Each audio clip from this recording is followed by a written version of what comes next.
are about to see took place, I think it was about 16 years ago.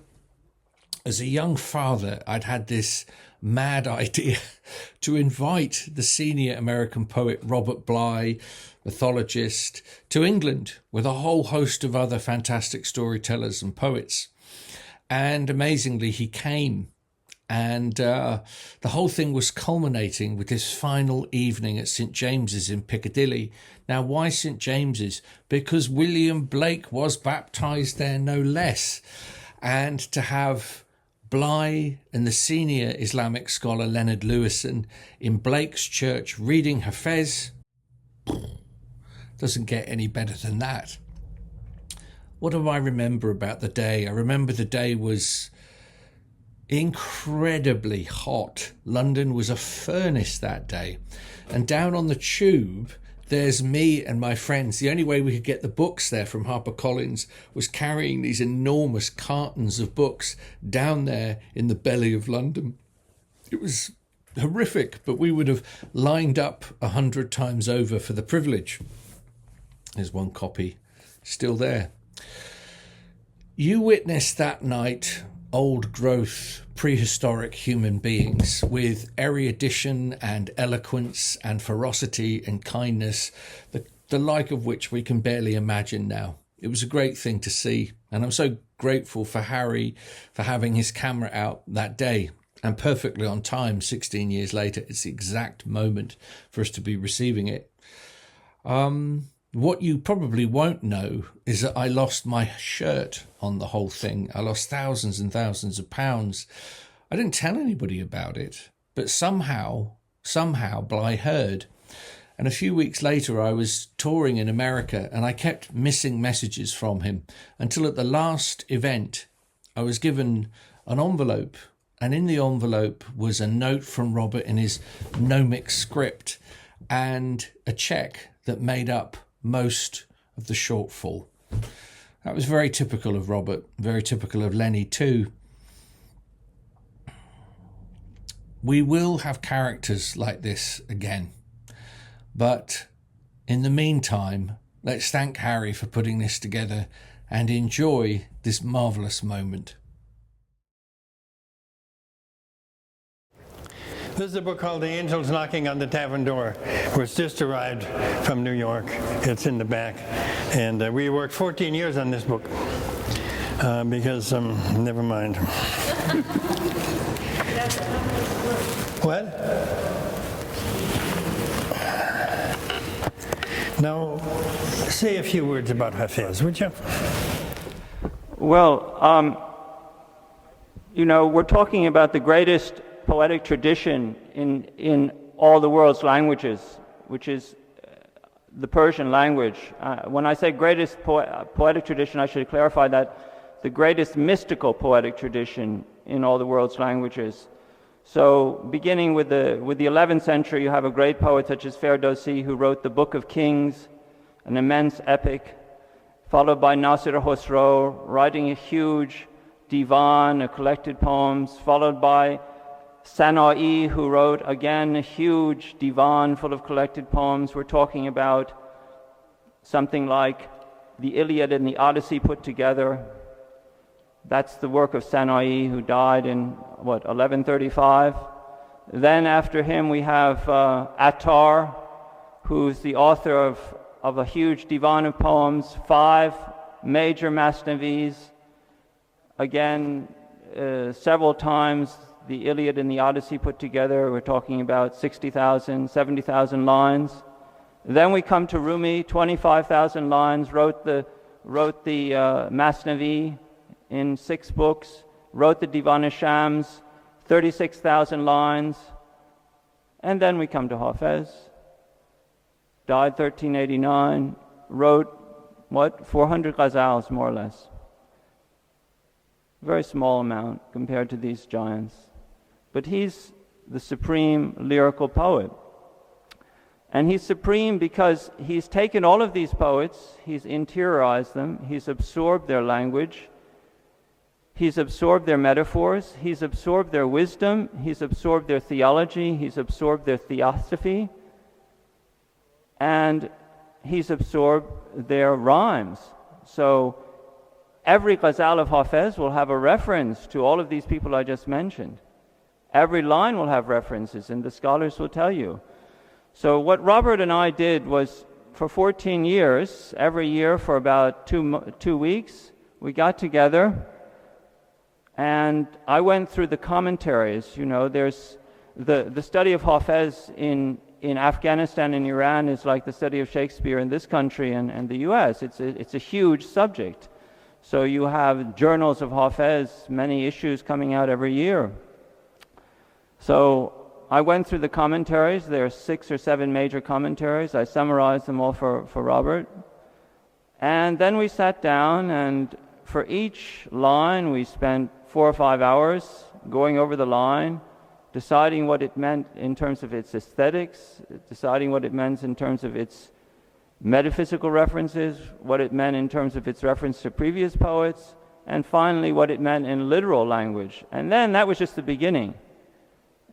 And then we'd have to see, well, how does this work as American poetry or English poetry in a secular society which has forgotten God and forgotten these metaphysical references? So how do we do that? So this was the big problem that we were confronted with, and Robert, of course, being the genius that he is, and with all the skills that he has in introducing Rumi to the US, who's now the greatest best-selling poet in the US, and with his background in translating so many other poets, managed to surmount this obstacle, which has, you know, confronted the Western audience from the time of Goethe to the present day. You know, Goethe was infatuated with Hafez and said, I wish I could, you know, reach one word of Hafez. I might be a great poet if I could touch Hafez. And of course, you know, our prophet, Ralph Waldo Emerson, called himself a disciple of Hafez. And in this country, you had Tennyson, who learned Persian in order to read Hafez. This was his main object. Yeah. And then, of course, you have... Didn't do him any... Robert says it didn't do him any good, unfortunately, yeah. Well, it takes many, many years. This is a sort of alembic, alchemical alembic, which takes years and years to put. So it's been 200 years that the Western audience, actually 250 years from the time of Sir William Jones in the 18th century, who was the first translator of Hafez. It's been 250 years that the Westerners have been trying to translate Hafez. So ours is just one more humble contribution to this effort. And as I said, you know, this is the supreme lyrical poet in a language which has the greatest mystical poetry in all the world's literature. And because of the Iron Curtain, which is suspended between the West and the East in terms of the language, not very many people know Persian. Persian was the lingua franca of the Middle East. What French was in the 19th century, Persia was from the 11th century to the 18th century in the Middle East. It was the lingua franca. Marco Polo spoke to the Emperor of China in Persian. That was the language they spoke in. So anyway, I won't go on further. That's a brief introduction into Hafez. The universe of his poetry is multifaceted. It's full of all sorts of metaphysical, theological references which will escape a lot of us, and that's why you have to have footnotes. I had 540 footnotes to my translation, and he cut them down to 68. Anyway. I remember that very well. Now, would you like to recite a poem of Hafez in Farsi? Okay. Now, this is a poem about the creation of man from pre-eternity and his appearance in time. And so, you know, Hafez doesn't begin in this time.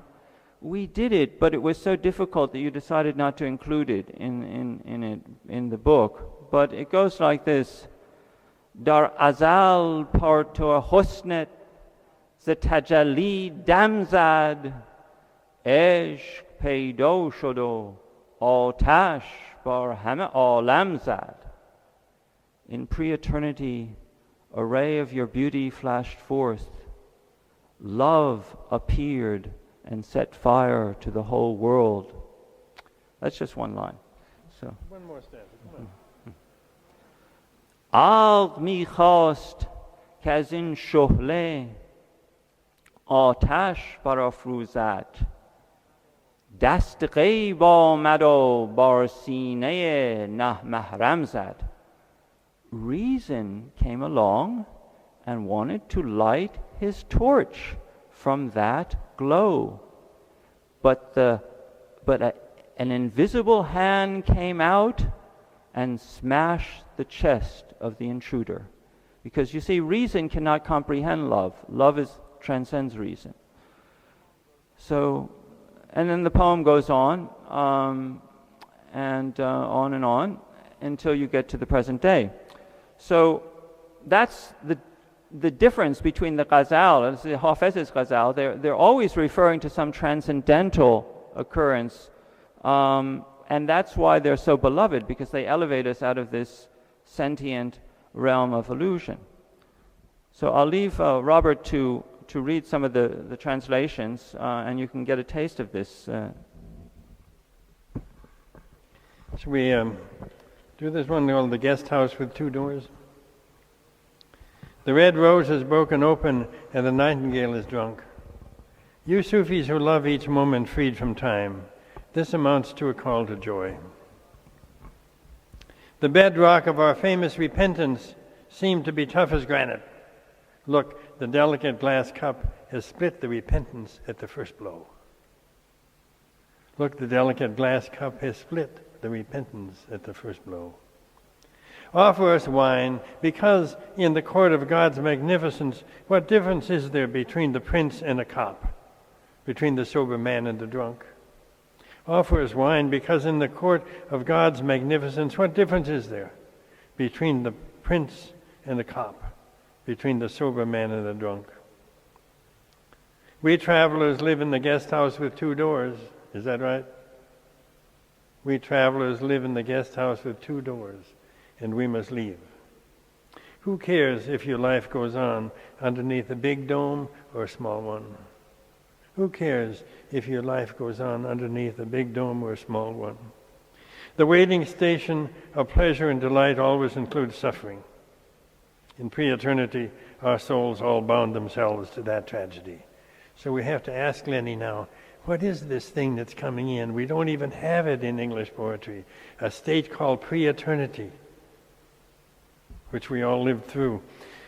The waiting station of pleasure and delight always includes suffering. In pre-eternity, our souls all bound themselves to that tragedy. Well, pre-eternity, the word here in Persian is azal. And there's a verse of the Quran which goes, we offered the trust to the heavens and the earth, and they refused it, and man accepted it, and verily he has proven to be an idiot and a fool. Now, the trust is the weight of love, the weight of divine love that we all have to carry. So in this verse that Robert read, you have this waiting station, which is the waiting station of pre-eternity. This happened in pre-eternity. Now another verse of the Quran where there's another verse where it's something like this. God said to the uncreated souls of Adam, in other words, all of the potential human beings, am I not your Lord? And they said, Bala. They said, yes. Now the word Bala has two connotations. One is adversity and one is yes. So in pre-eternity, we bound ourselves to that adversity. That's what the line is saying. So this is a fact, what Henri Corbin, the great French philosopher and historian of Islam, calls a fact of metahistory. This is the metahistorical origins of the human being that Hafez is here talking about. Say it again. It's a fact of metahistory. What is the fact? This adversity that we've been bound to. So we are bound up with grief. We're bound up with adversity. This happened before we were born because we accepted the burden of trust from God. We've accepted to bear that. So Hafez, of course, is a Muslim, and he's making references to this. He memorized the Quran. This was one of his arts. And he knew Quranic, commentaries. So this was, his whole divan is full of references to these various verses. And so that's one of the references there. I'll give you a short poem of his called The Wine Made Before Adam. When the one I love accepts the wine, then the shops of the false idols collapses. When the one I love accepts the wine, then the shop of the false idols collapses. I have dropped in a heap on the earth crying in the hope that I will feel a touch of his hand. I have fallen like a fish in deep water in the hope that the friend will catch me in his net. Whoever looks into his luminous eyes cries, "Someone is drunk, get the police." How blessed is the man who, like Hafez, has tasted in his heart the wine made before Adam. Can you feel that? We hardly have such a concept. The wine made. You know, if a poet mentions wine, he always gets a lot of credit right away. But the wine made before Adam. Talk about this poem a little bit. Well, the first line refers to the Prophet Muhammad. The one I love accepts the wine here, the wine of divine love. And of course the idols. Muhammad entered the Kaaba in the year, 625, and the shop of the idols collapsed, so to speak. So there's a reference to the Prophet. And the last line is, the Persian is, Maya alast, the wine of the day when God said, "Am I not your Lord?" Because the Arabic here is alasta barabakum, "Am I not your Lord?" So this is the Persian. So happy the man like Hafez who takes the wine of pre-eternity. In other words, is drunk from pre-eternity. He's still drunk. This happened before he was born, but he's still drunk. So there are these sort of ecstatic references involved here in this ghazal, as well as a few others, but those are the main ones.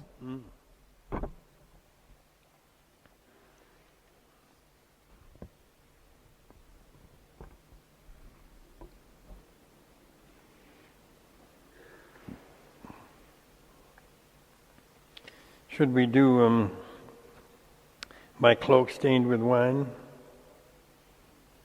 Last night I walked sleep-stained to the door of the tavern. My prayer rug and my patched cloak both were stained with wine.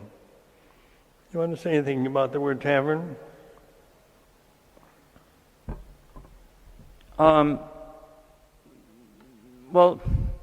there are two types of religion. There's a religion of the dry ascetic, and there's the religion of the libertine lover. And Hafez belongs to the libertine lover. And the tavern is the transcendental locus where the libertine lover dwells. In other words, it's his, so to speak, his physical, metaphysical place. It's the place of his being. So when Hafez refers to the tavern, he's referring to what Robert calls in his own poetry non-existence. It's the area where existence comes into being. It's where all normative traditional religion is overturned and the religion of love is actualized. Now, I realize that everything I'm saying is complete nonsense to you all, but this is the Sufi references. This is the technical terminology of Hafez. And so it's all steeped in this terminology. So we have to take it, I think, on the level of images for the moment, and then perhaps later one can refer to the deeper meaning. But that's some of the idea. The tavern is the transcendental. It's juxtaposed to the mosque. So whatever the mosque is, the tavern transcends, and that's. The word wine has several meanings, not only wine. But he says, my prayer rug and my parched cloak were stained with wine. Yes, unless your prayer rug and your Sufi cloak are stained with wine, they're not worth much. In other words, you have to be immersed in rapture and ecstasy to have your prayers accepted. And it doesn't mean he was an alcoholic. But it does mean that he would take on the blame of being called an alcoholic. Did you hear that? Take on the blame. Yeah. They have a whole characteristic, a situation in which if you learn to take on blame, and then it puts you in another place. It's the opposite of getting a prize. We give our poets prizes, but apparently they gave their poets blame. Last night I walked sleep-stained to the door of the tavern. My prayer rug and my platched coat were both stained with wine. Can you hear that, really? Both stained with wine. He's already making the ascetics mad with the first stanza. A young Zoroastrian boy stepped tauntingly from the door. Wanderer, wake up. He said, the way you walk has the stain of sleep. So the word stain is going to be all through this poem. I don't know, when he was talking, I was thinking about, it'd be incredible if Shakespeare in his sonnets had been aware of this whole tradition. I mean, the Zoroastrian, the Iranians have this huge psychic history going back in the adoration of God. A young Zoroastrian boy stepped hauntingly from the door. Wanderer, wake up, he said. The way you walk has the stain of sleep. Our place is a tavern of ruin. So wash in clear water, so that you will not leave stains on this holy house. You are yearning for the sweet lips of boys, but how long will you stain your spiritual substance with this ruby-colored wine? I love this. The way station of old age is one to pass cleanly. Don't let the robe of honorable age be stained as it was by the rashness of youth. The great lovers have found their way into the deep ocean and drowned without ever taking one stain from the sea. I mean, can you hear that? That's astounding.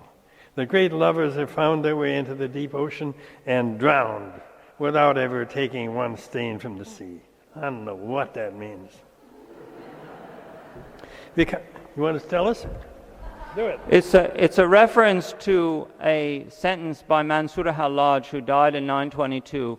Louis Massignon wrote a 4 volumes called The Passion of Hallaj, about Hallaj, if anybody's interested in him. But Hallaj said, they tied my hands behind my back, they threw me in the ocean, and they said, do not get wet.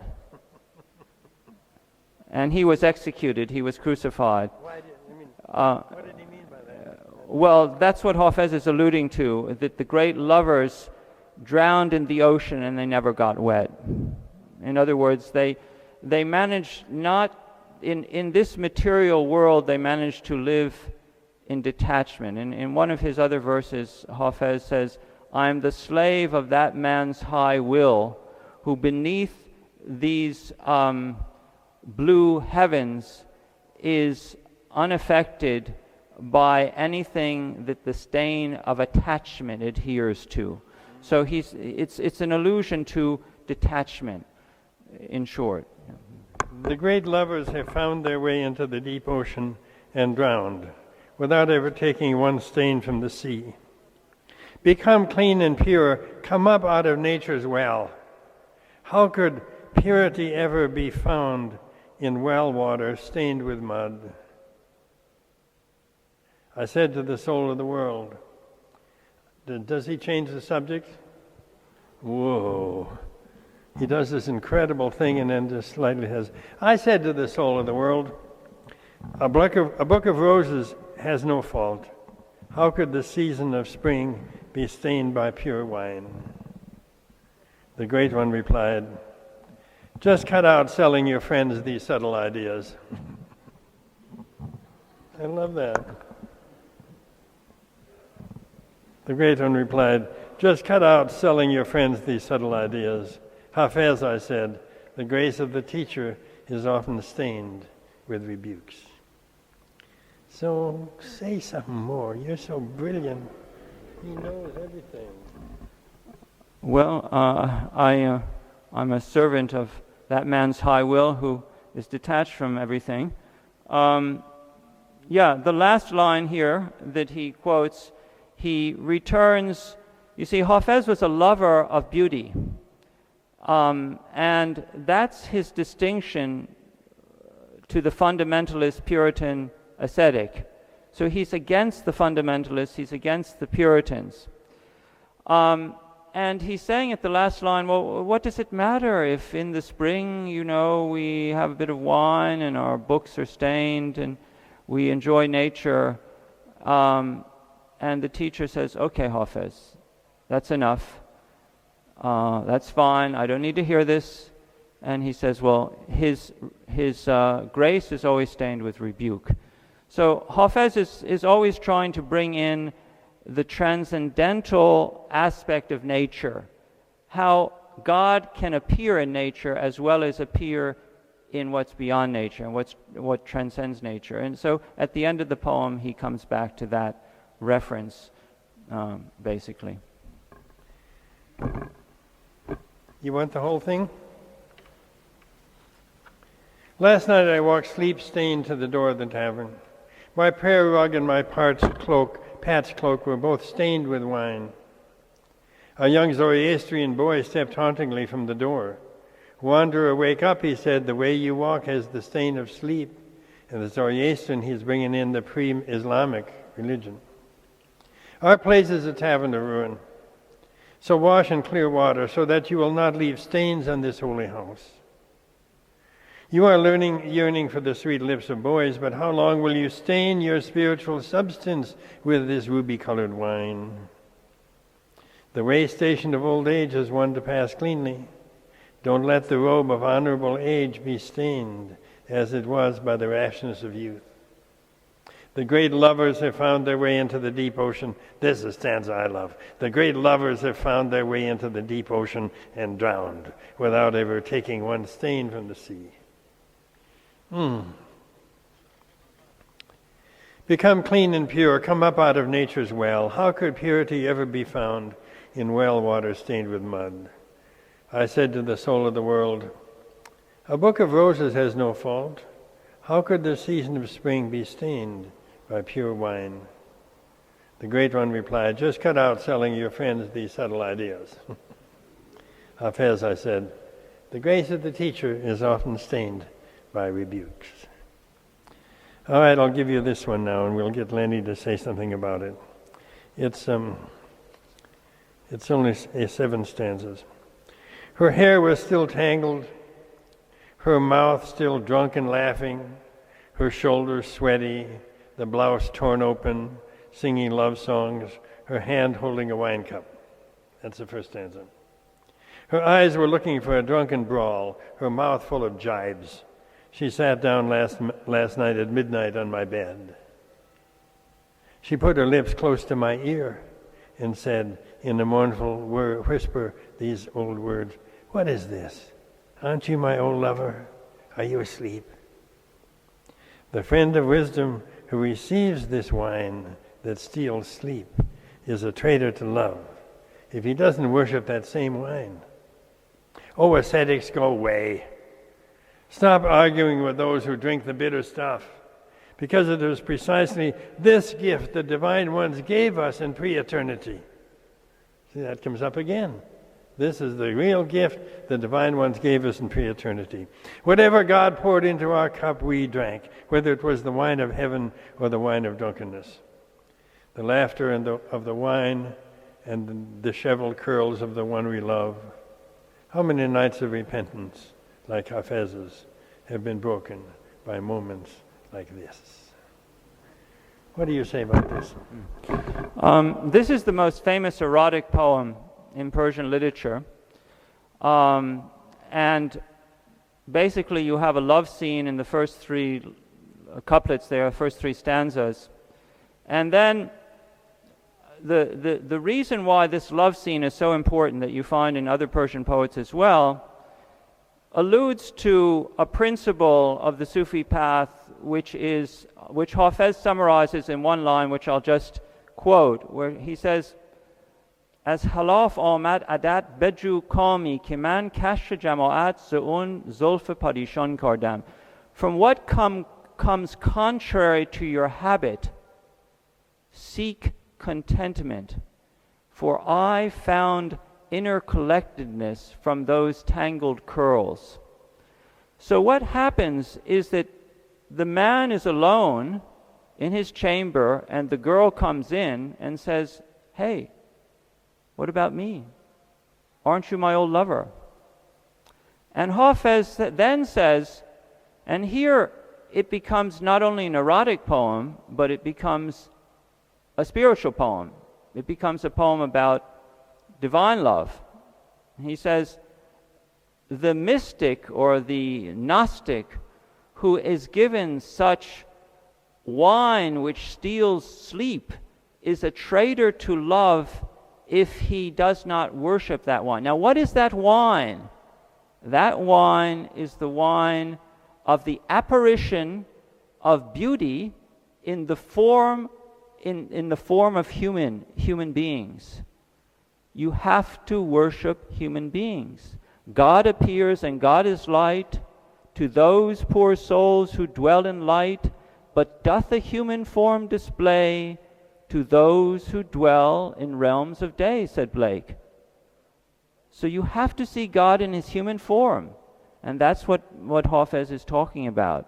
This is the apparition of the beloved in the human form, and Hafez is saying, yes, this was the wine given to us in pre-eternity.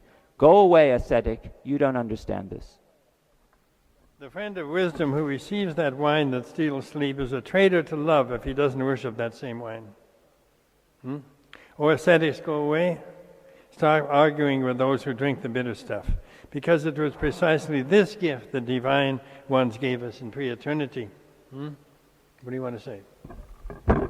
Well, exactly that. The apparition of heavenly beauty in physical form is the gift that the divine one gave us. And the Persian word here is the day of alas, the day when God said to the uncreated souls of man, "Am I not your Lord?" So in that day, God asked, "Am I not your Lord?" So this was the gift that was given us. In other words, we cannot refuse love in whatever form it appears. And this is the difference between Hafez's religion of love and the fundamentalist faith of Islam, which is popular in Saudi Arabia and parts of Afghanistan and Pakistan, and that we hear about every day in the media. Shall I do one poem with the repeating last word? Would you like to hear one? One rosy face from the world's garden for us is enough. And the shade of that one cypress in the field strolling along gracefully for us is enough. I want to be far away from people whose words and deeds don't match. Among the morose and heavy-hearted, a heavy glass of wine for us is enough. Some people say that good deeds will earn them a gated house in heaven. Being rakes and natural beggars, a room in the tavern for us is enough. But you feel how complicated the word tavern is? Sit down beside the stream sometime and watch life flow past. This brief hint of the world that passes by for so swiftly for us is enough. Look at the flow of money and the suffering of the world. If this glimpse of profit and loss is not enough for you, for us it's enough. That came out well in English. Look at the flow of money and the suffering of the world. If this glimpse of profit and loss is not enough for you, for us it's enough. The dearest companion of all is here. What else is there to look for? The delight of a few words with a soul friend for us is enough.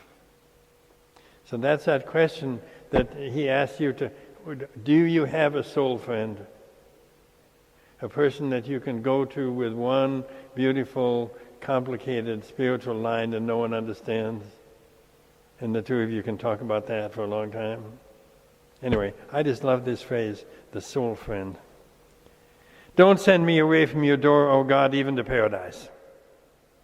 Your alleyway, compared to all space and time, for us is enough. I'm sick of people complaining about this world.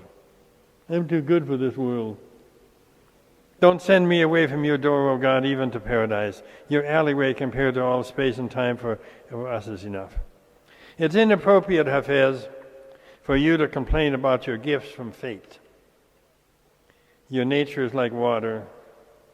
Your beautifully flowing poems for us are enough. Talk about that a little bit.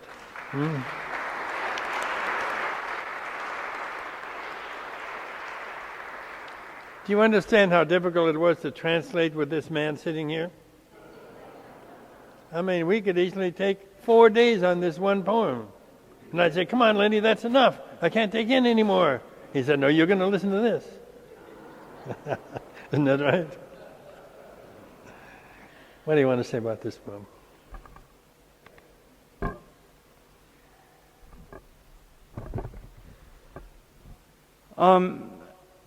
The interesting line here, which I'd just like to call your attention to, good deeds will earn you a place in heaven.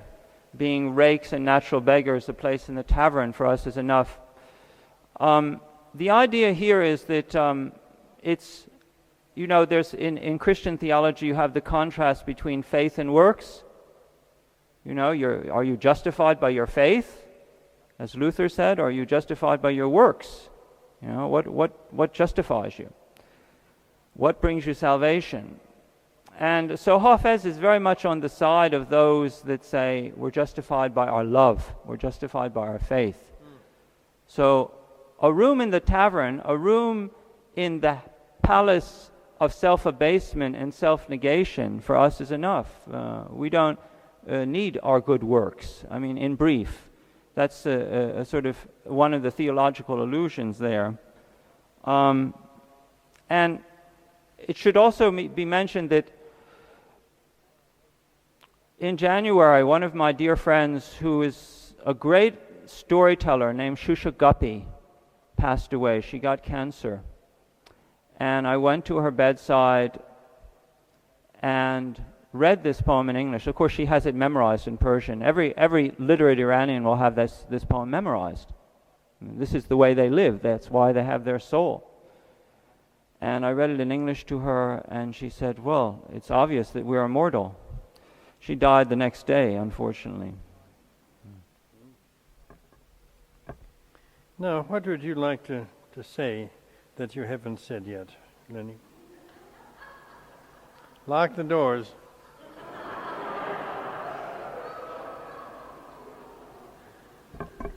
Prefer to let Hafez speak for himself.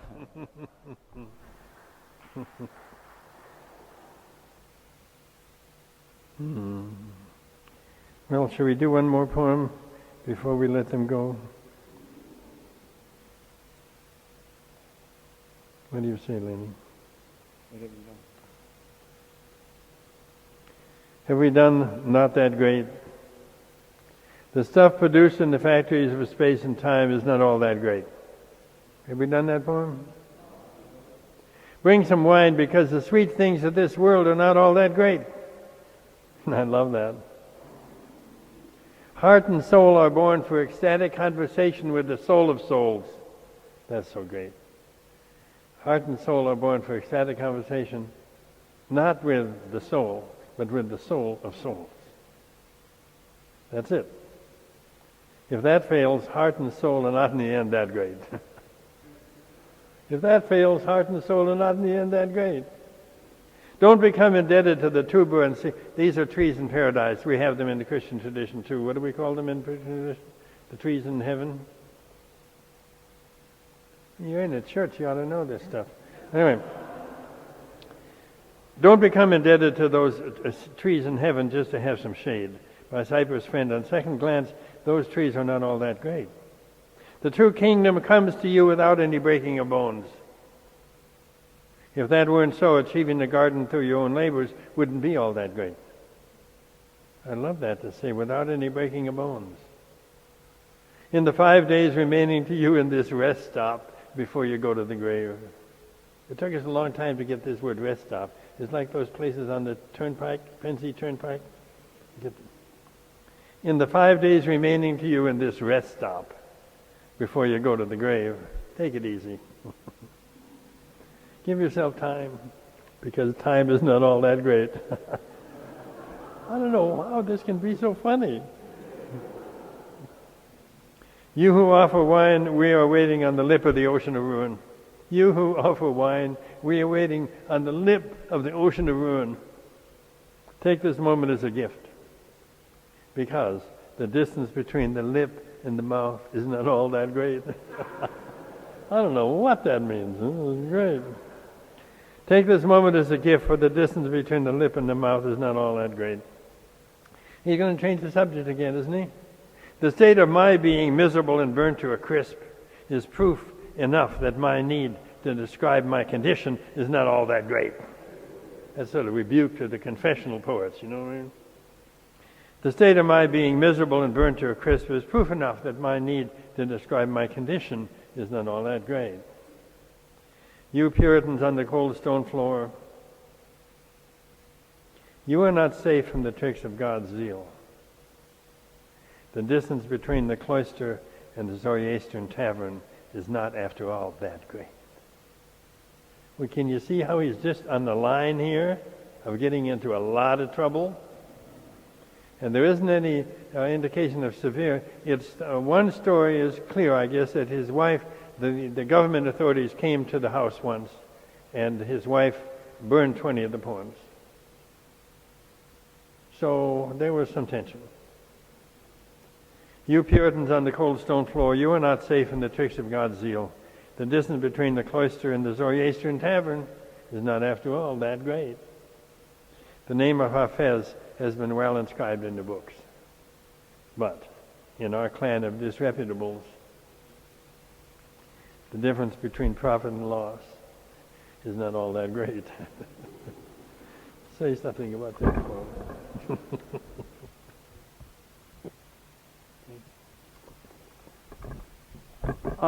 This is a poem which is in the tradition of blame. You know, there was a school of 11th century Sufis in the city of Nishapur in northern Iran who said that the only way to actualize the spiritual life is to make sure that everybody blames you, to hide your virtues and reveal your sins. And they went to great lengths to be blamed, and they were called the people of Malomat. And Hafez belonged to this school, and there are 14 or 15 different doctrines that he advocated, that they advocated. So in this ghazal at the end here, he says, the difference between the Zoroastrian tavern, in other words, the place where I am, which is, you know, it has two meanings. One is the tavern, which belongs to the infidels, because the wine was sold by Magians. You know, the word is de Magam in Persian, which is the temple of the Magians, and the mosque, so to speak. There's not much difference between them, and you could sink to my level at any moment. And of course, it's tongue-in-cheek, because the tavern is actually a transcendental place, as I said. So, you know, at any moment one can be cast down from whatever position one is in, and that is, you know, one of the teachings of the school of blame, that one should always be in the lowest possible position, because those who will be first shall be last. All right. Are you ready to say goodnight? Anyway, I think it's about time to stop, and it's such a joy to me to be here with this man. Will you give him some thank you?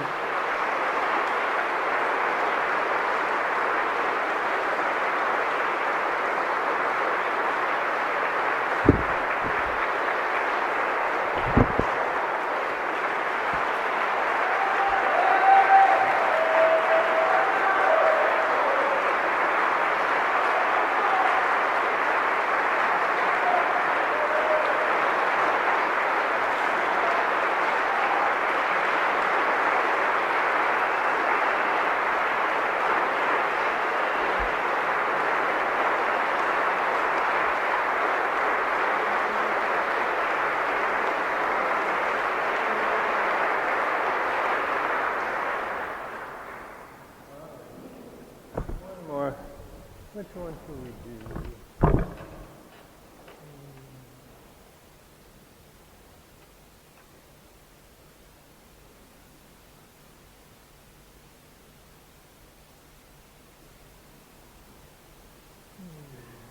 We did the Lost Daughter, did we? No. The guest house with two doors? Yeah, we did that, not the Lost. We did the Lost Daughter? No.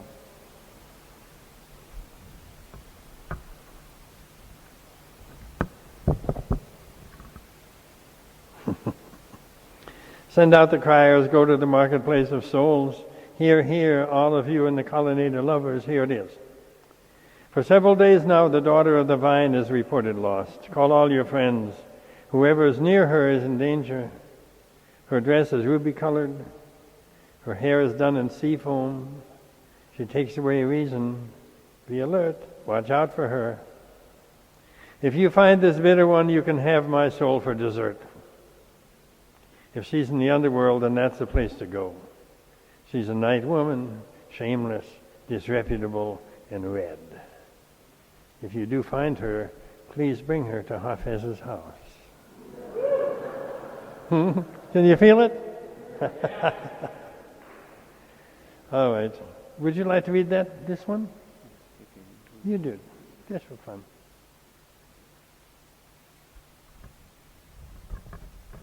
Well, this is what's called a bacchanalian poem, celebrating wine. And of course, you know, the hair of the lady is covered in foam, which is the bubbles in the wine. And of course, Hafez is a worshipper of wine. He's a great bacchanalian poet as well. So that's some of the imagery there. Send out the criers, go to the marketplace of souls. Hear, hear, all you in the colonnade of lovers. Here it is. For several days now, the daughter of the vine is reported lost. Call all your friends. Whosoever near her is in danger. Her dress is ruby-colored. Her hair is done in sea foam. She takes away reason. Be alert. Watch out for her. If you find this bitter one, you can have my soul for dessert. If she's in the underworld, then that's the place to go. She's a night woman, shameless, disreputable, and red. If you do find her, please bring her to Hafez's house. All right, let's say the last two lines together. So, are you ready? She's a night woman, shameless, disreputable, and red. If you do find her, please bring her to Hafez's house. We're in Hafez's house right now. So thank you for coming and supporting this. And it's so sweet for the two of us together. It's the first time we've been together in public. So thank you.